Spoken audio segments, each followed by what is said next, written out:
Thank you all for being here today. I do want to call the Administrative Policy Committee together. And of course, if you would, just for the sake of record, would you call the roll, ma'am? Mr. Brown? Here. Dr. Bustles? Here. Mr. McDowell? Yes, thank you very much. There are several things we need to do, and I'm waiting on Shanique to bring us an application form because that needs to be revisited, just based on what we have on the agenda.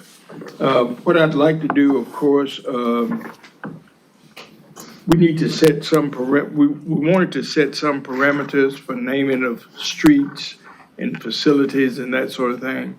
We're not gonna be able to do that today because there needs to be a revisiting of our two committees, our two persons on the committee, to revisit that document and make sure that we're still, that we can bring this to council. Now, that does not negate the fact that there will continuously be persons who would like for things to be named after them. And of course, we want to honor that, but right now we're setting that moratorium until that document is vetted. So Shanique is definitely bringing down the current application because we do have a current process in place That's correct. that we're using prior to the moratorium. You do have in your packets, some information regarding, street and facility naming. That's correct. You have in your packets I'm going out a little bit out of order.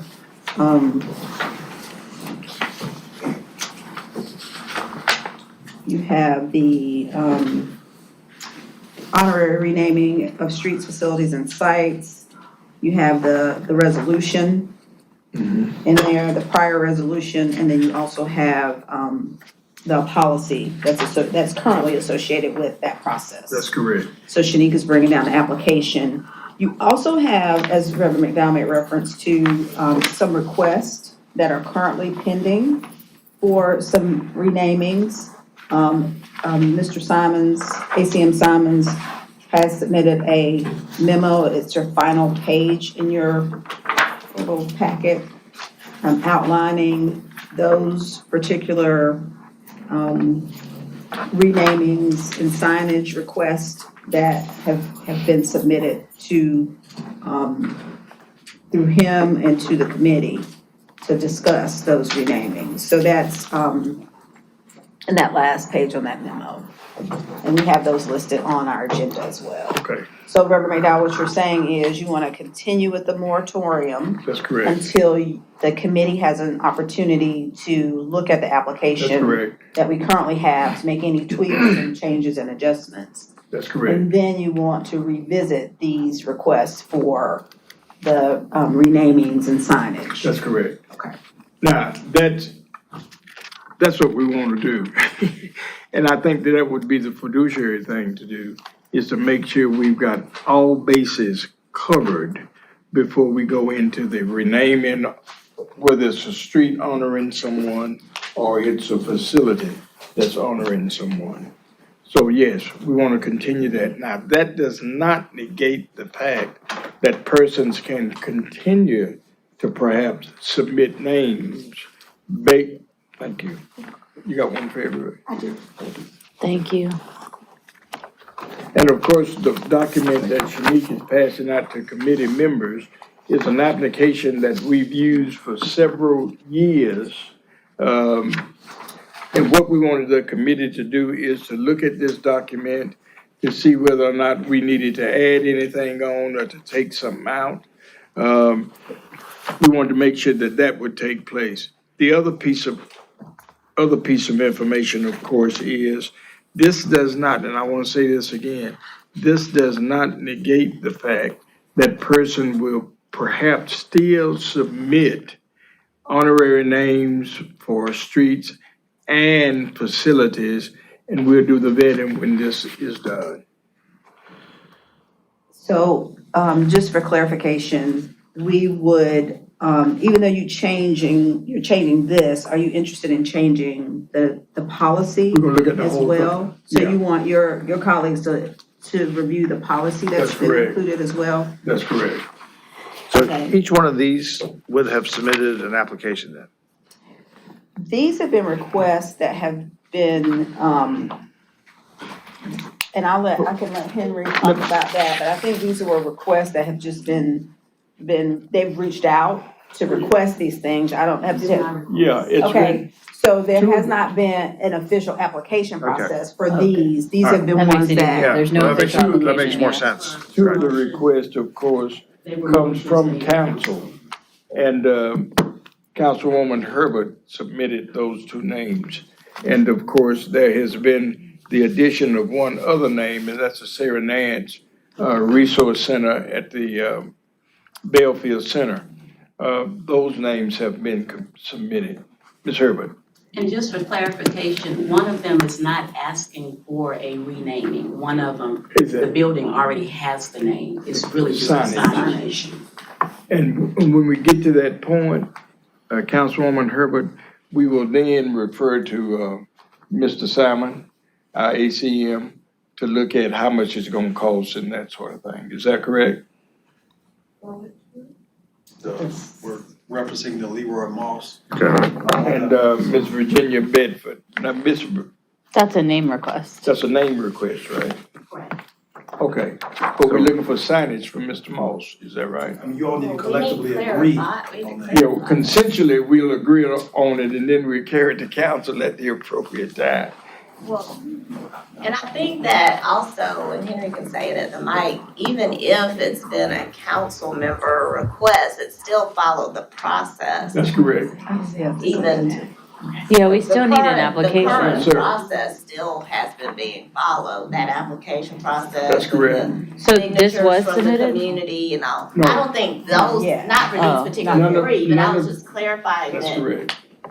there hasn't, we haven't not been following the current process that you have. It's just that these particular three have been brought forward and they haven't gone through the process yet. That's But correct. you all wanted to talk about them today, right? Yeah. And we will not talk about it until we are able to consensually agree upon an application that's going to fit not only the honorary naming, but the honorary naming of facilities and that sort of thing. Can I speak at the mic? No, you can't, but come on up. Come on, Councilwoman. And so the only request that I do have is because it was placed on the agenda today, I invited people who were necessary in supporting those requests today because they were on the agenda today. And I was specifically asked, who was I bringing? So that is why I made sure to have people here. And so to not have a discussion after everyone has come, I think would be inconsiderate of their time. So I would like, even if you simply hear from the folks and consider what they say today at a later time, I don't want them to have to come back. Is that fair? That's fair. Yep. And that's fine. I would simply say, let's have that conversation, and those who are present to, get to the mic, say what they need to say at the mic, because that's going to be considered in our full deliberation. Yes, ma'am. Oh, is it my turn? So as reference, Reverend McDowell, do you want to go by the memo and have the individuals present on each of these to speak? Not necessarily. I want to speak primarily and specifically to the project, the Virginia Bedford and, Mr. Moss. Yes, sir. And I think that's why we have some folk here for that. Is that right? That's correct. And I was told that I needed to have some people here, so. And that's fine. Yeah. That's fine. Come on. Come on. Well, Who's can I do the official introduction? No, but come on.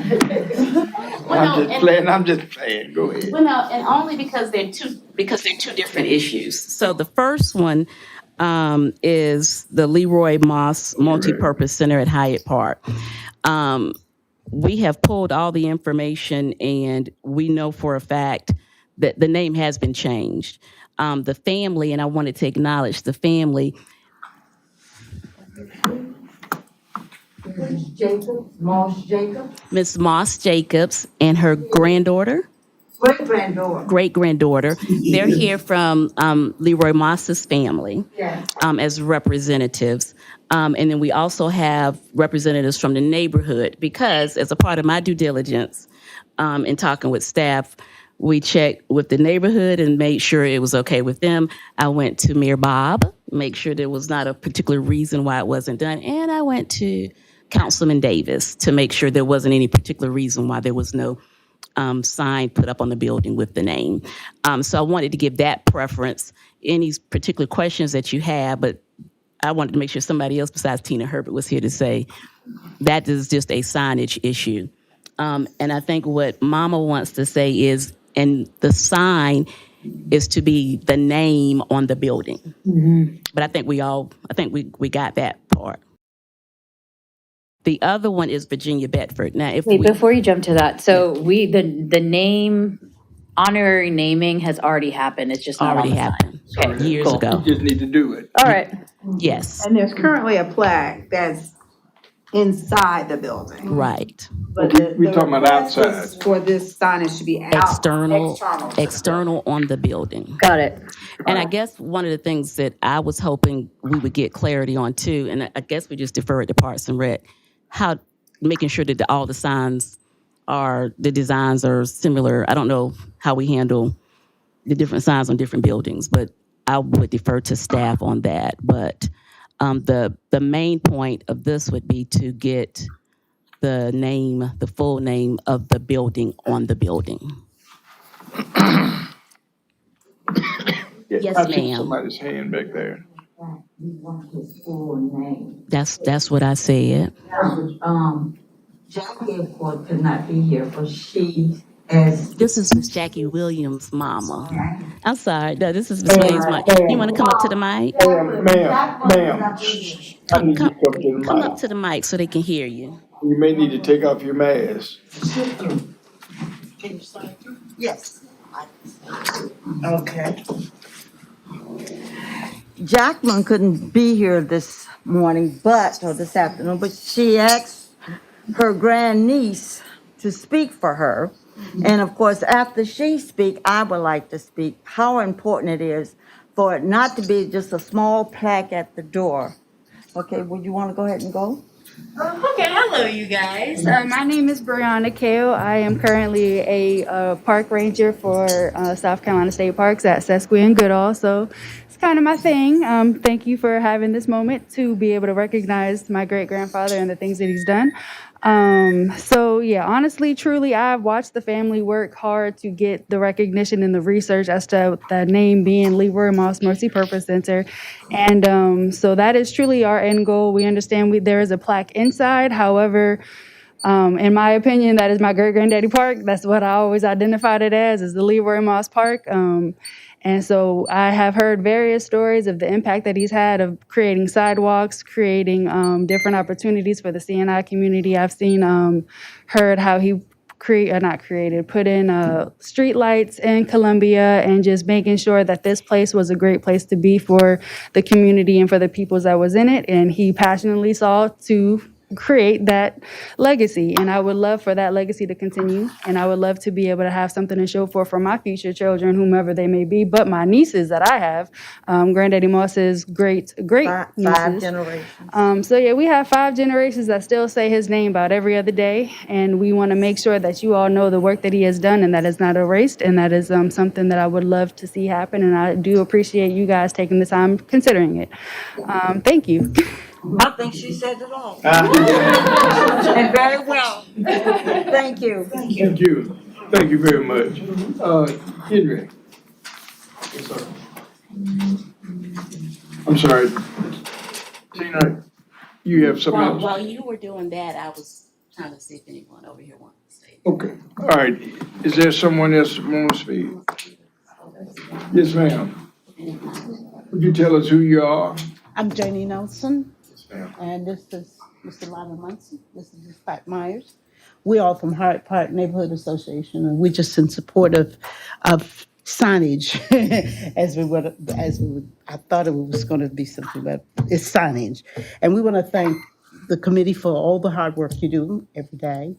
And we want to also acknowledge our city council lady, Ms. Tina Herbert, for what she does and in support of the signage of Leroy Moss Center. Thank you so much. Thank you very much. We've heard you all loud and clear. If you, Go ahead. if you would allow us, as we continue this journey, to make sure documents are vetted and completed and perfected, that would help us tremendously. You know, I'm sure that there's gonna be perhaps a question as it relates to costs on both ends, as we look at this request. I'm not gonna ask you how much it's gonna cost. I think that cost probably need to be evaluated and then come forth later on with a cost. Sure. Talk to us a little bit about. So just for clarity, this process comes to Administrative Policy Committee for consideration. So Correct. what you have before you is things that you all can discuss and to consider. And once you consider this, it then goes back to full council for vote. The Leroy, We do that. you all have to decide that. You all decide if it comes out of this committee, and if you all agree that these changes, you want to implement these changes, then it goes back to full council for approval. But the clarity with Hyatt Park, the name Hyatt Park, of course, remains. That's the name of the park. It's Hyatt Park. The multi-purpose center, they did a dedication in '96 honoring Leroy Moss, and they did name it the Leroy Moss Multi-Purpose Center. So the clarification is they want there's a plaque on the inside that has Mayor Bob Coble and all the council members that was there at that particular time. There is a plaque on the inside acknowledging that. So the request is they want to take the name Leroy Moss Multi-Purpose Center and put it on the building on the outside, not necessarily to rename the park itself, because that is going to be Hyatt Park. That's going to remain, but just to name the building as it was done back in '96. They want to put that signage on the exterior of the building. So that's something that you all had to consider, and whether that will go back to full council for full vote, along with those other items that are on the actual agenda. All right, thanks, sir. Yes, sir. So can we, Hopefully, let's consensually decide. Let's do this first. I think it's gonna be necessary for us to do the vetting part and making sure that this document is perfected, before we move. I mean, we've got the two requests before us, but we certainly can't act on either one of them until we get through vetting this. What do you think, Peter? but I think this is for the record, thank you for being here, and I think that this is something that I would be very supportive of after we sort out some of the procedural things. Right. Yeah, I don't think, the committee is not going to say yay or nay here today. But what we are going to say, and what I'm going to say, is that I support it wholeheartedly. There are some things that we need to do in terms of making sure that the document and the applicational process proceeds in the prescribed way. Once this is done, and the committee, of course, will look at vetting this document as a perfected document, then, of course, I think just to follow procedures, we will need to have an application done. An application for the renaming. That's correct. No. The building is already named. Right, so why do we need an application for the building that's already named? Well, it involves facilities. And a part of the resolution, of course, a part of this is that if we do anything with renaming a facility, we need to have an application. It has to be an application. But it's not renaming. Well, I think we just gonna have to make that decision whether or not, if we rename the Leroy Moss, and what we're actually doing is just putting the name of the building on the building. Is that right? It might be worth in the application adding a section think so. of the type of signs that we would like, or whether it's gonna be naming a building, or it's missing from this, At the end this of is the just day- street At names. the end of the day, all we're trying to do is put some structure around this. Right now, we don't have which we don't have. So, and I think you're absolutely right. I think if we put in this document that is missing from this document, a naming of a building that is currently there, but not on the outside. We want to make sure that that process proceeds itself and goes in a very functional way. So just Signage. so just to be clear, Signage issue. again, just to be clear with everyone, there was a dedication back in '96 and it was determined by the mayor at that time and council that building will be named the Leroy Moss Multipurpose Center. Inside the building, there is a plaque that confirms that, and it has that name inside of the building. The family is asking, because back then, for whatever reason, the actual name was not displayed on the outside of the building.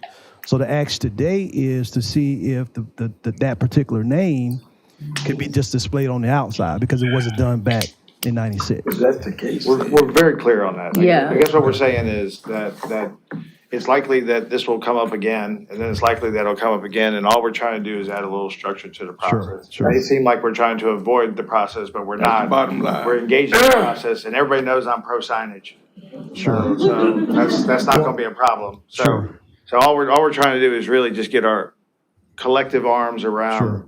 this process, and now there's an additional process of signage and other stuff. So all we're trying to do is take a little bit more time to make sure that we're helping the process. Sure. And not Because somehow. there may be situations in the future where we do want to name a building, and that's not captured in this application, that it's not a street name, but that it's a, Different process for that. There's a different. so I don't have that, but I don't have that in front of me, See, right? this- So, And that's not on the application. So the application has a check mark for street naming, Topper, and it has a check for facility and site naming on here. So you all would like to add another distinction of just to put a sign. That's just correct. to add signage. But there's also outlined how the signage, like the words don't exceed a certain number, certain number of characters. There's already some parameters and a policy. Well, So you wanna I want Let to, me- review that. That's And correct. here's an example, if I might, Mr. Chair.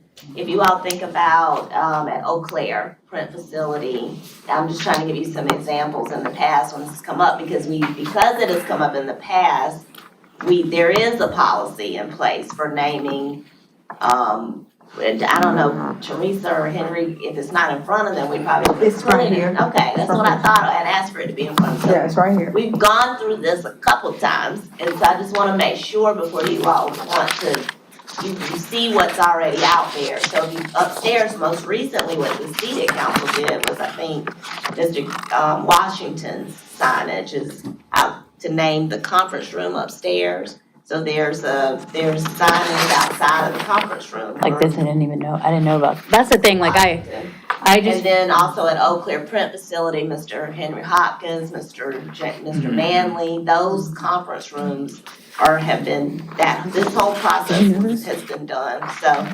but I think the process is missing, like, I don't know about those name changes. There were lots of signage, and I know we joke about District 2 having a lot of honorary street signs, but I think it speaks to the process that, like, you can get away with not all of council knowing about some of these changes, which most of the time we probably would be supportive, but the current process does not lend to a general awareness across council what is actually happening in terms of signage and street namings. I had no idea about those conference rooms, and I think it's great, but I'd like to know who they are and why that's what we're missing in this process, and it's separate from the discussion of some of the naming requests that have come Well, it in. was done at city council and you all voted on those, so that last one in particular. So I just wanna make sure before we're clear on what the process is and what it is y'all are asking us to change. And this is a signage discussion right here. It honestly doesn't have anything to do with the naming piece of streets That's and or correct. facilities. but I think the thing that is significant, of course, is that if we're going to look at this document, perfect this document, and send it to council, it needs to be a document that's going to sort of umbrella everything that is required. Sure. Whether it's a sign on the inside of the building and we're gonna push it from the inside to the outside. Correct. We just want to make sure all of us are singing on the same. Yeah, I mean, something you all have to approve regardless. So you got two situations where we just described about Leroy Moss, but you also have the renaming. Like for example, let's use Virginia Beckford as an example. So you got Earlwood Park. So the request for Virginia is to name the community center at Earlwood Park after Virginia Beckford. So that is a naming of an existing facility that is just encompasses of Earlwood Park. And that particular building is called just the community center at Earlwood Park. So they want to name that after her. So that it has no existing name associated with it. So that's a process that you all have to go through, of course, with an application. It comes here and you take it back for full council. Right. So you got two issues. We have to decide either way it goes. You all have to approve. We're taking an existing named facility that has the recognition on the inside. You all have to approve still that the name goes on the outside. So that's something that you all have to have a discussion about and then approve as well. Yeah, and we're not gonna have that discussion until, now, we can approve it. And when I say approve it, we can consensually Sure. approve it. But there has to be, some i's dotted and some t's Sure. crossed. I understand. crossed.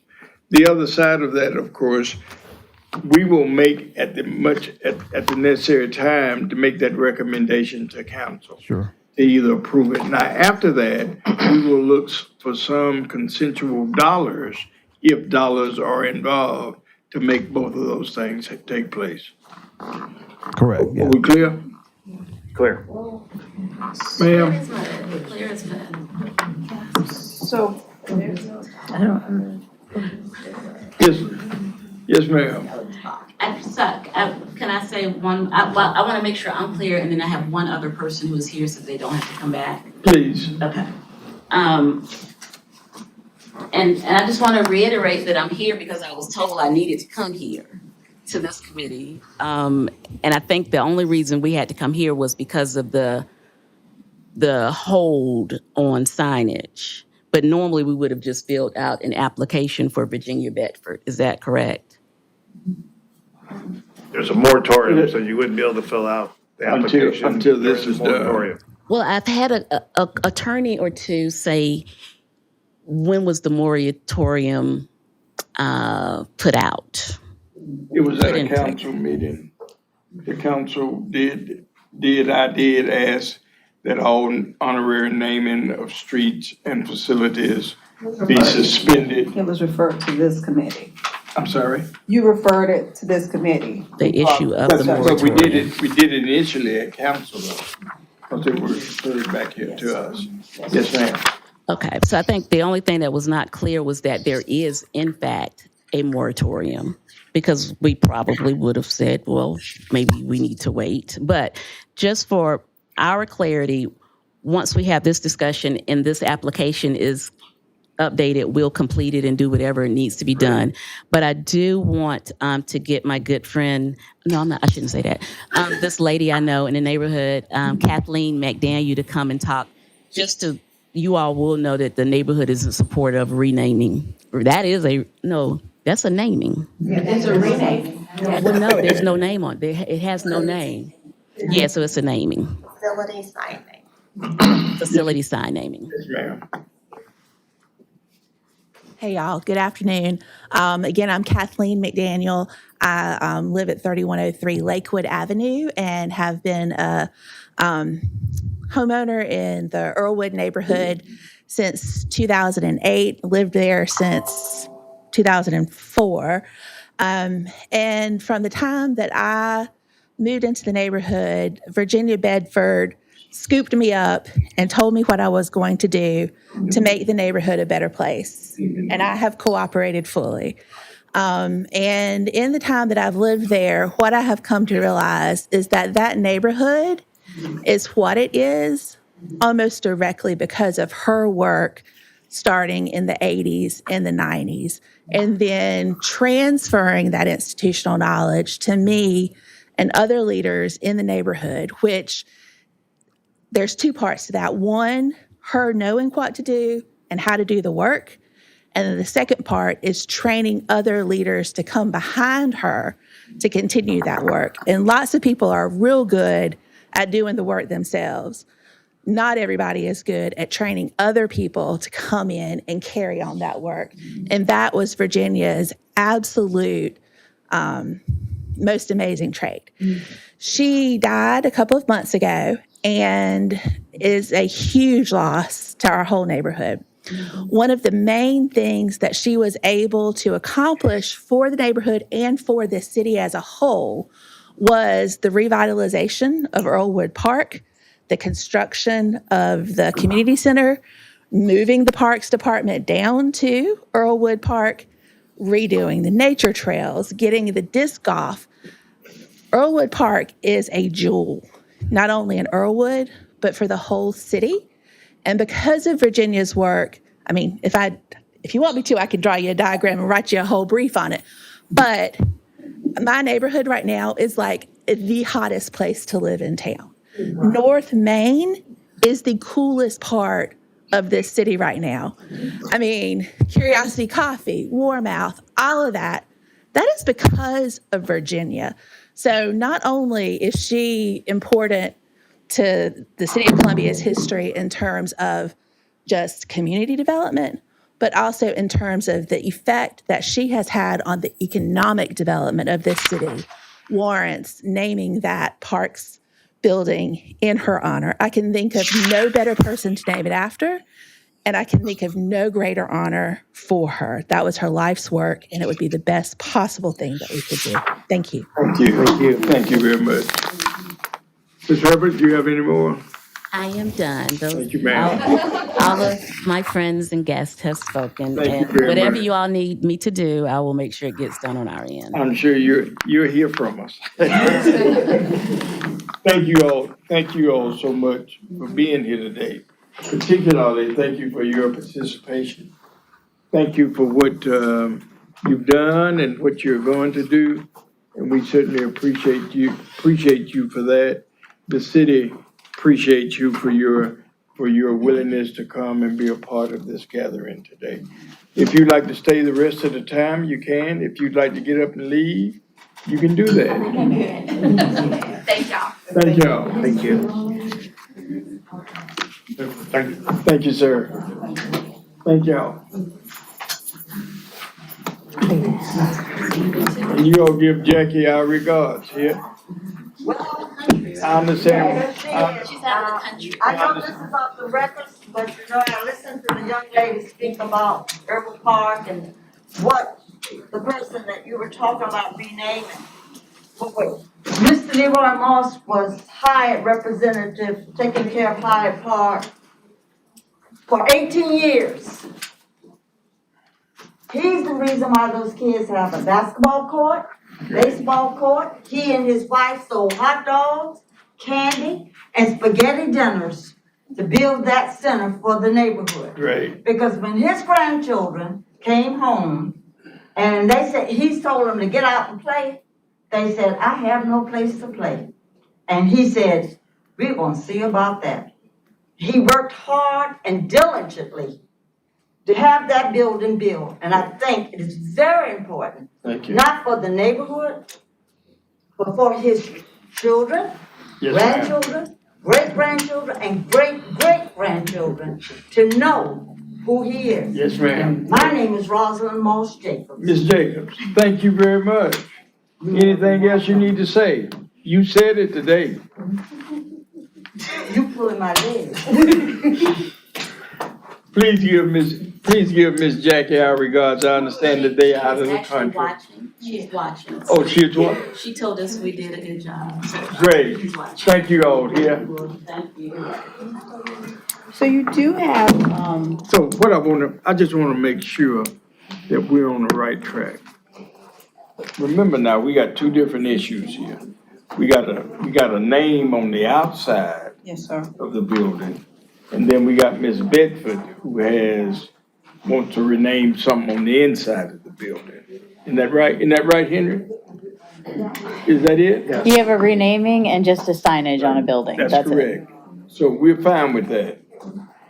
What I want to ensure is that we do our homework, making sure that when we get this thing perfected, the committee goes through it. Hopefully next month, we will have time enough at our next meeting to say, this is what we're going to do, and we have something ready, hopefully, for council. So you want to hold this until the next meeting Yes, and then ma'am. forward it along to council? That's correct. Now, that does not, again, that does not negate the idea of the notion that someone comes up and says, here's a street we want to name in honor of somebody.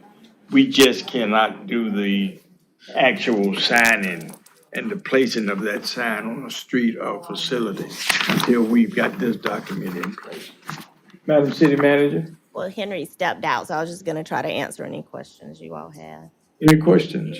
I mean, So our homework is to take a look at this. Yes, ma'am. Come back with edits and Please. any questions about the process. Okay, Can we do that? yeah. I think part of the thing is that I think this probably will eventually need to be more than this. Yeah. Yeah, I think. In your packet, there's a policy that relates to And this- honorary street naming as well as facility and Facilities. site naming. So there is a policy and there's a process Yeah. that's been in place prior. So, any kind of changes you all would like to make to that, I ask that you do that in addition to reviewing your application. Okay, that's fine. And that's what we want to do. And I think it just allows us to place ourselves in a safety zone when we got other instances like that, like this, and we don't have a policy.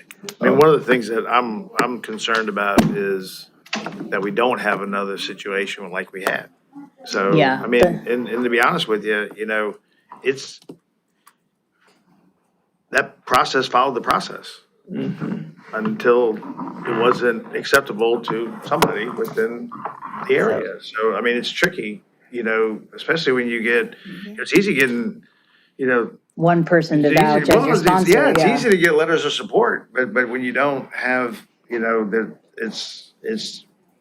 Well- seems like this was a more intensive process that would help with making it. So this will be probably, and I'm just giving you historically since I've been in this role, and this will make the third iteration then of making the process more I intensive. get it. And so I think the point you just made is you have to really think about that. That's correct. Because there used to be no process. It was just, Correct. if someone put it out, and that's been years ago. And we've moved forward to this process, which has worked. I mean, I Well, it don't, didn't. well, and I don't, yes, and I'm not going to get into that. I think with that, there's still some other things maybe going on about timing and conversations, whatever. In general terms, the process in front of you has worked. I think that the issue with Hyatt is still different than this because that's just a signage. The signage never, for whatever reasons with that previously seated council, they didn't do a sign on the outside of the building. They took the action to do it, to name the multipurpose center what it was. This is just a matter of you all want us to put a sign on the outside of the building about that. The other two issues before you would just follow that process. And so with Ms. Bedford or whatever I don't remember the other item that I think is being pushed forth by a council member, Sarah Nance, then it would follow the process. I guess what I'm concerned about mostly is I just don't want to see another family embarrassed through this process. I know where you're going. That's all I care about. So I don't want somehow that somebody comes back later on and says, I disagree with this. And then we have that. So that's my only concern is I don't want to see another family embarrassed through something being named and then being undone. Right, and so that process with the letters and going to the community and getting people to sign off has to be followed. And then that has to be done ahead of coming to say we're doing something. And I'm not sure that, again, I mean, it's not for debate at this point, but if that happens like it should happen, as it has been happening, I haven't seen a recent issue. I guess what I'm saying is we did have an issue and But that process had to be followed. the process was followed, right? Or not? And that's what I'm saying. So Well, Okay, so do you want to move forward the signage thing? No, I don't, until we get this done. Okay. Until we get this done, I think. Signage is, I shouldn't say a moot issue, because it's a very relevant issue. We need to do this first before we do anything else. And while there are, well, I think that's what we need to do. So you all are gonna come back to Pam with specifically how you want to change the policy and Absolutely. And the application. That's correct. Okay, The policy and the application is right now. That's before us. yes, sir. Okay. All right? Okay, I sort of digressed a little bit at the very beginning of this conversation. I want to talk a little bit about, Peyton, you and I had this conversation about a month ago, I think. And this was referencing tenants' rights, a very intense conversation. No, I don't need you to come up to the mic. There may not be a need to do that. We had a good conversation about tenants' rights and the ramifications of tenants' rights. Some time ago, the mayor and I had a conversation. That's when Logan was here. And we looked at this whole issue of tenants' rights and how that might impact our city and what we could very well do about what we could very well do. After hearing that, of course, we went into Logan's process of gathering information, of course, passing it on to you, make a long story short, passing it on to you, you and I meeting, having some conversation, and of course, my intent was to sort of move forward with that. I've since learned this, because you're always in a learning posture, isn't that right? Isn't that right? Yeah. Isn't that right, TK? We're always in a learning process, and of course, what I've sort of ascertained is that the state housing has within its purview the whole issue of tenants' rights and how that impacts, I want to say, every county in South Carolina. Is that right? Isn't that right? Yeah, I'm gonna say yes, it's right. Tenants' rights, of course, becomes one of the pivotal points in the state housing. And the packet, of course, that is involved when we look at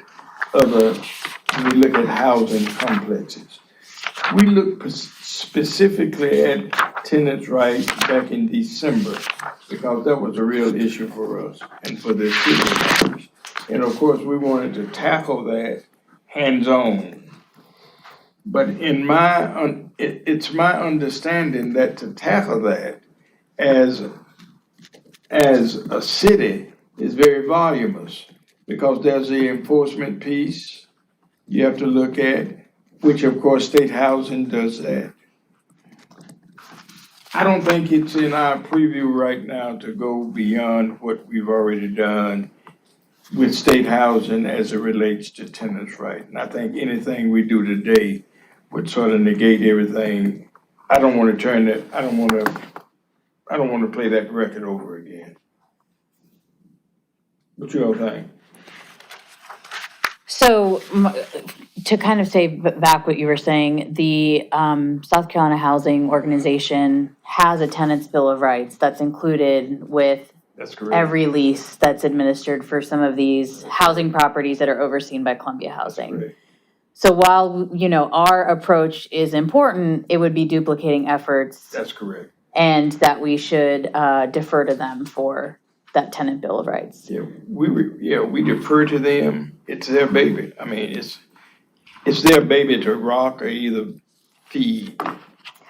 So my suggestion there would be that perhaps if there's somewhere appropriate on our website or whatever channel makes the most sense for us to have that tenant bill of rights available, and make it accessible to folks and use our platform to allow people to know that those are the rights and those are what exists, even if it's not that we're using our own, we're using the one that's been established. And then my other suggestion would then be to work with Columbia Housing to raise awareness that Bill of Rights exists. Sure. So do we think that Bill of Rights is serves the purpose that we were specifically looking for at the time this came up? So this is this is a copy of it, so you Okay. can see it. It's really state and federal laws that, really cover what a person's rights are as a tenant. And so that's, as Reverend McDowell was saying, it's really, the business that they're in. HUD prescribes, parts of it. South Carolina Housing assists with that, whether it's legal assistance, what requirements a landlord is supposed to provide to a tenant. Those are all covered in those, resident rights and responsibilities. Again, HUD and state housing are the main enforcers, the main people who establish these rights and responsibilities. And they're the most appropriate people to refer any citizen to if they have any issues. They, of course, are willing to provide, education if we want to do a That's what I'm saying, workshop or we yeah. want to do something. That would be great, Through yeah. community development or something that's going to assist residents in knowing what their rights are. The housing, HUD and South Carolina Housing are more than happy to partner to do that education. So, and, sorry, I was just gonna say, I recall the draft tenant bill of rights that we created referred to these same state and federal laws. There are no city-specific laws necessarily. And if there is, I would just ask that we make that available to people online in addition to this document, or if we do any workshops, or opportunities for people to understand and learn what their rights are, to include any caveats or exceptions that we have for the city as well. Not negating the fact that there can be training workshops. There can be workshops available to help us all understand. And Peter, I hear what you're saying, because tenants' rights, in one instant, it did not work. I think though, if we And I had, think what you're getting at is the whole notion is how do we separate that? what I was gonna suggest is, so if someone, let me ask a question, then I'll suggest something, I think. So if someone, a tenant in the city of Columbia has an issue, and this has been, we've well messaged and documented and gone through all the best way possible to educate people and to inform people. If someone has a problem, what would they do? They would contact, South Carolina Housing or HUD in order, and it depends on the property, and who is the ultimate responsibility for the property. So if we could, is it possible that we could make it where people in the city of Columbia had an avenue to address this issue with someone in the city versus someone? I think the problem is we don't manage the properties or have any jurisdiction over the properties except for code I enforcement. guess what I was saying is even if we were just, it would be interesting to me, and I think it would be relevant information, that if we were aware that there were 327 complaints within the city of Columbia in a year, that would be relevant to me, that I would never have any access to if someone's just contacting. I think it's relevant information. I'm not asking us to do anything other than to try to gather relevant information about people who live in our cities who have problems.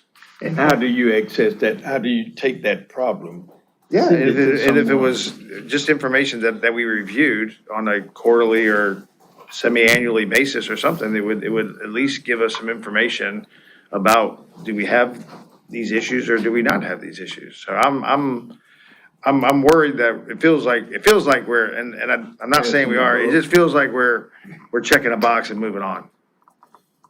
So, And how do we realistically get to a position where there is a concern? yeah, I And just it's think. been heard, and you're going to at least try to make something Right, happen. right. I don't feel like I can drive home today feeling like I've done something good today on this issue. I think my question then would be, so we do get data from calls of service, right? When they call to CPD in terms of issues with safety and stuff, oftentimes we're able to get that information. But that being said, what I would then worry about is if we do capture this information, but then we can do nothing about it. Well, I don't know that, but again, all I'm saying is if somebody follows the process and they put a complaint in and it's within the city of Columbia, I don't know how it could be disadvantageous for us to know about it. That's all I'm saying. I just don't see how that could be not responsible for us to know that someone who lives in the city filed a complaint through the proper process. I'm not asking us to set up another process.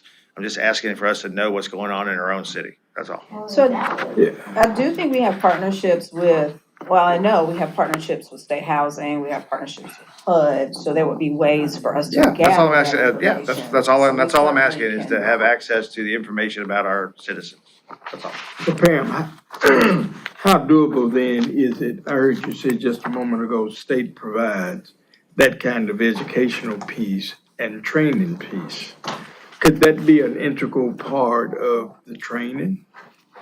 As far as the number, Hearing something, whether or not it's shared with us, we need to know. And the property owner needs to know. How do we adequately do that?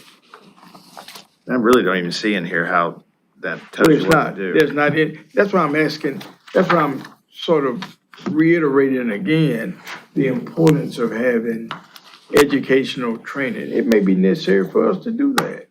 I mean, this is a serious issue in the life of this city as it relates to houses.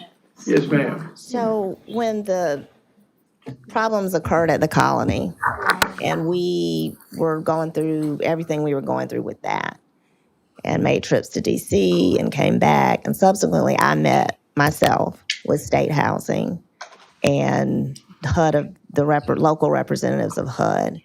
And I expressed a lot of what you all are saying and how could we as a city collaborate with them to try to ensure that the residents there specifically, but even broader, if there were other similar properties, how could we ensure that they were getting the proper assistance? Point, Mr. Brown, and just being frank and honest with that situation, I mean, there was no lack of people reaching out to us, so we absolutely knew what was going on, and through code enforcement, as Dr. Bustles has said, and police and fire and everybody else. I mean, we're collecting that as it occurs, and you know what's occurred in previous incidences at Allen Benedict Court and ultimate unfortunate deaths that occurred back then. So the city, by virtue of being the city, gets the information, and through our life safety mechanisms that we have to follow, then we're involved with that. But what occurred in those conversations that I subsequently instructed the staff to do with community development, et cetera, but at the time, you know, now we have a new community development director who has worked at State Housing. So I think this opportunity now for education, for hopefully some workshops to be conducted, and for us to ask them more clearly on an ongoing basis, how can we get information from you all when there are tenant issues at these properties? I think there's an opportunity there now and a mechanism for us to do that. We just need to put it in place. I would appreciate that. Versus you all establishing a whole nother I agree. mechanism of enforcement that we really can't enforce. And I would note of the Affordable Housing Task Force, Councilwoman Herbert reminded me that they are also doing some promotional videos and collateral, and in that they want to include some of the tenants' rights and responsibilities. It's on their list of ideas and things that they would like to include in terms of content.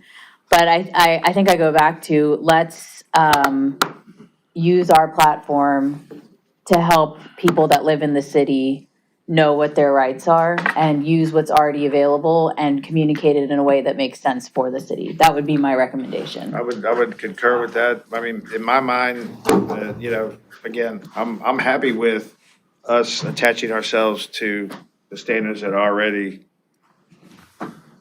Where'd you come from? Yeah, what? Are you gonna acknowledge the mayor? Mayor, do you really? I wanted to add, and I understand the process, and we're not trying to reinvent the wheel. My concern is that there's great, these processes are in place, but how are they actually helping the folks?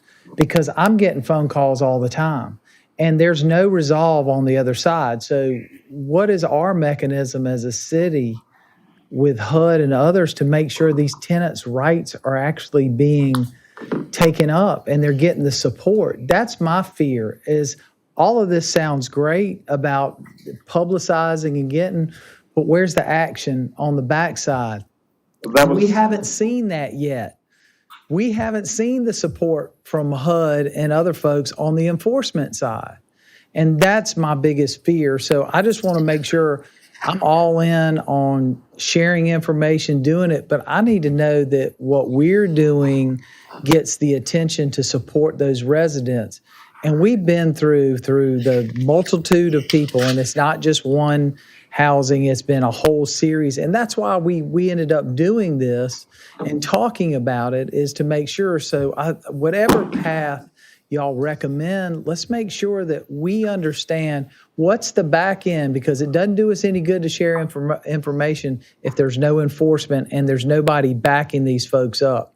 Because if they're just spinning their wheels in the thing and they're getting pushed out, or they're not being supported, what's the purpose of it? We're not solving a problem, we just exacerbating one. Yeah. That's, well, no, I'm glad you did. And that's kind of my concern, is that, we have, if we don't have any data about these complaints, and if they're in the city, and all these complaints are always about the little guy, and we always talk about, I consider, that's our oath, is to protect every citizen, but specifically the little guy who doesn't have a voice or doesn't know how to use that voice. So it does concern me that this is, I don't know what we said, but, that we're kind of olaying this a little bit. But if I had the data of, what I asked for is if anybody who's a citizen in Columbia files a complaint, that we could have access to that complaint.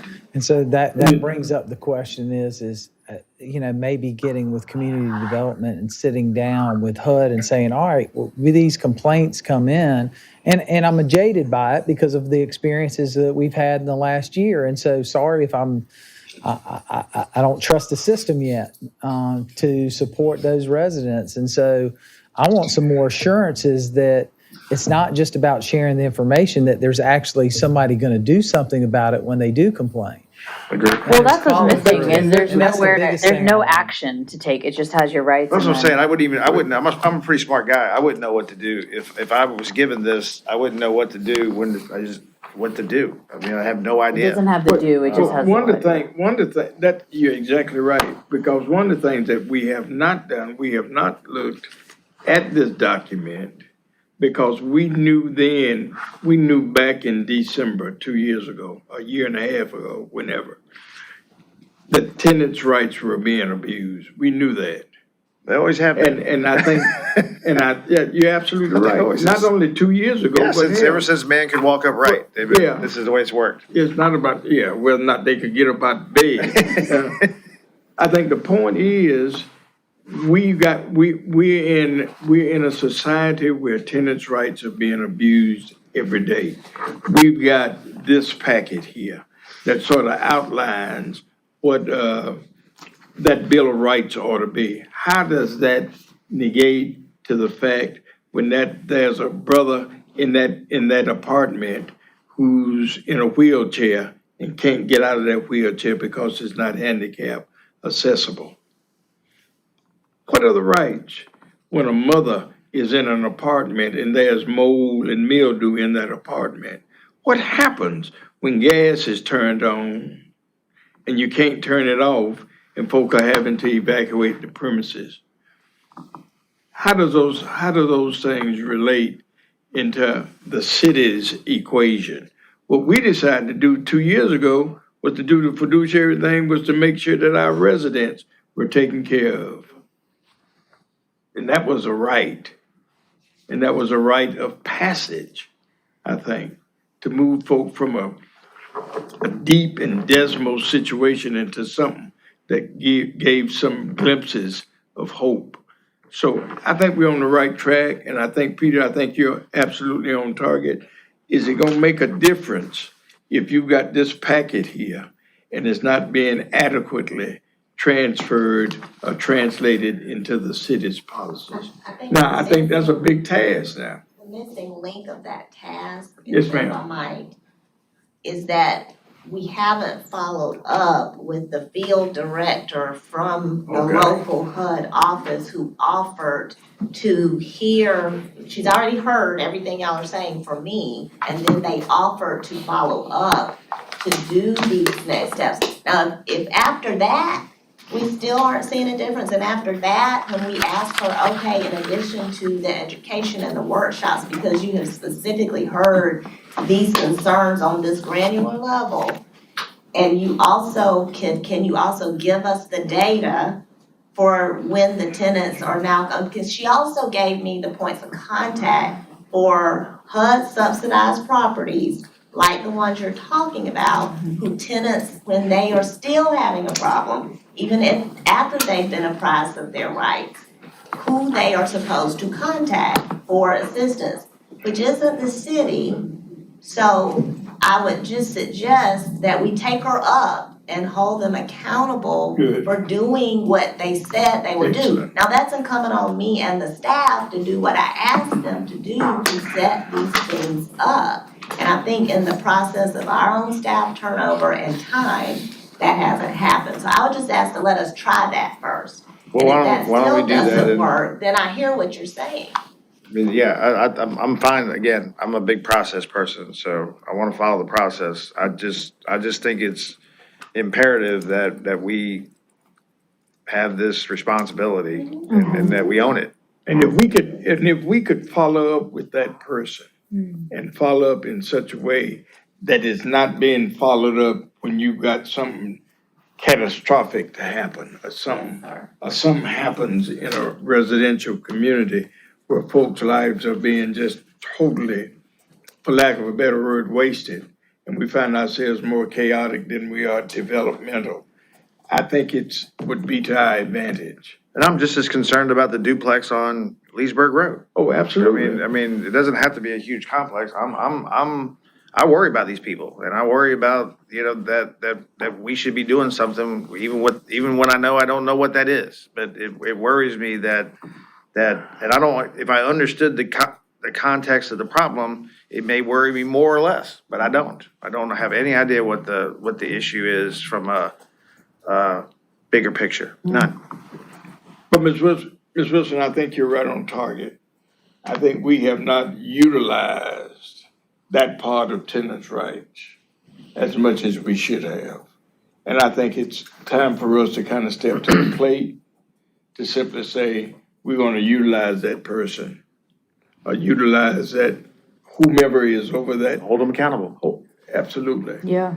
And it eases off of a lot of us who are in these kinds of situations, who have to endure these kinds of situations. And I think you're right on target with that.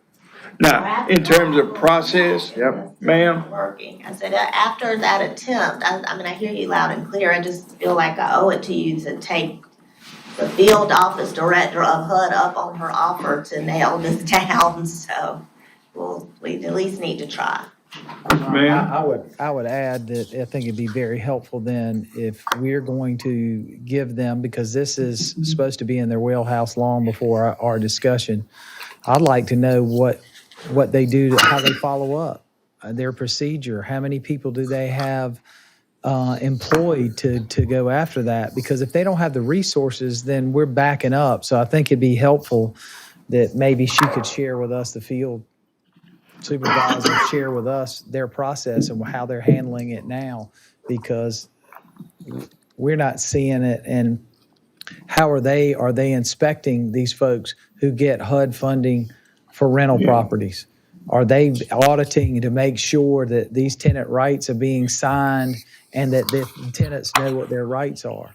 Now, who's following up on that? These are all the loopholes that we have continued to run in, and that's the reason we went down this path. So, give them an opportunity to share with it, but I want facts and figures with it. Sir.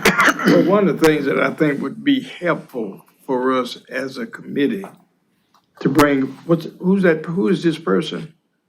Or Christine Boyd is the Is it- field office director for the Columbia Field Office of HUD. All right, can we bring her in? This is not a congressional hearing, but can we bring her in? Can we bring her in just to say to her, this is how the process ought to be and should be, and how can you help us? And we help you in this process when something like that happens. Well, Ms. Foy has Is it- been very, Okay. Ms. Foy has made herself available to me and the staff in the past. I'm sure if we asked her.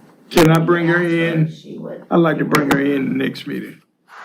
Let's make note of that. What you all think consensually? That's fine with me. I think it's very important. These are residents, these are persons who live in these environments, and I want to make sure that we can adequately follow up.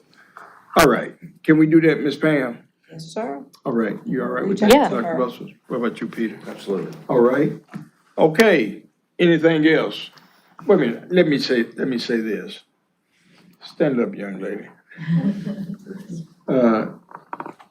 You did a good job. You did you're just not talking today. Thank you, sir. You did a good job. Peyton and I had a good conversation about tenants' rights. I thought we were on the right track until we found out something different. And that's fine. It's all about tenants' rights. And it's not about me or you. It's about all of us who dwell in this city of ours. So thank you. Keep all of what you got in your head and in your heart, because we're gonna need you later on down the road. Thank you very much.